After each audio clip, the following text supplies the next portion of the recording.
Hi, my name is Dr. Colin, and I'm at Gentling Dental, and I'm here to answer your questions on endodontics. Dr. Colin, is the tooth dead after root canals? The tooth is dead, yes, and we, of course, say the tooth is non-vital. The reason for that is because the tooth, even though it is non-vital, still has a function in the mouth and still functions normally. Now, what do I mean by that?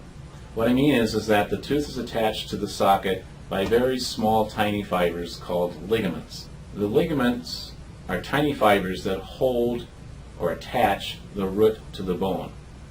The periodontal ligament acts as a cushion. Without this cushioning effect, you would not have any give to that tooth, and without that give, you'd have multiple fractures. So, even though the tooth itself is non-vital, and we render it preserved or sterile, if you will, through root canal, even though the tooth is non-vital, it acts as a normal vital tooth because the ligament is still alive. The ligament still has nerve structure, innervation, it still has vascular structure and vascular innervation. So it has a blood supply and nerve supply.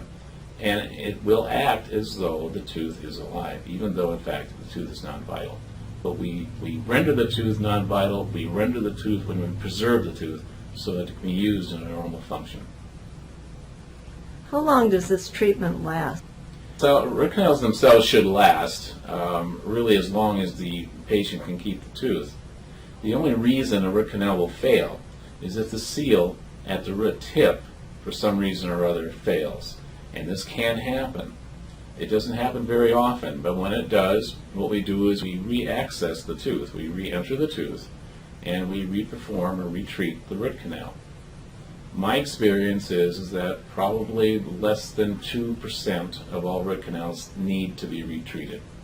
That's been my experience. Others may vary, but my experience is about 1 to 2%. If it needs to be retreated, it's a pretty simple procedure to go in there and retreat the tooth in our office.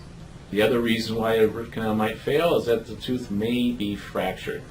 We try not to do any root canals on multi-rooted teeth, which are bicuspids and molars. We try not to do them at all until the patient also agrees to have the tooth crowned. If the tooth isn't crowned, then you risk fracture because that tooth, being non-vital, will become brittle.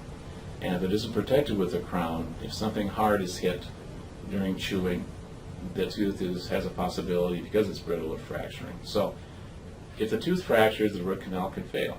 And in that case, the only alternative is extraction. So we want to make sure that on multi-rooted teeth especially, the teeth are protected by crowns.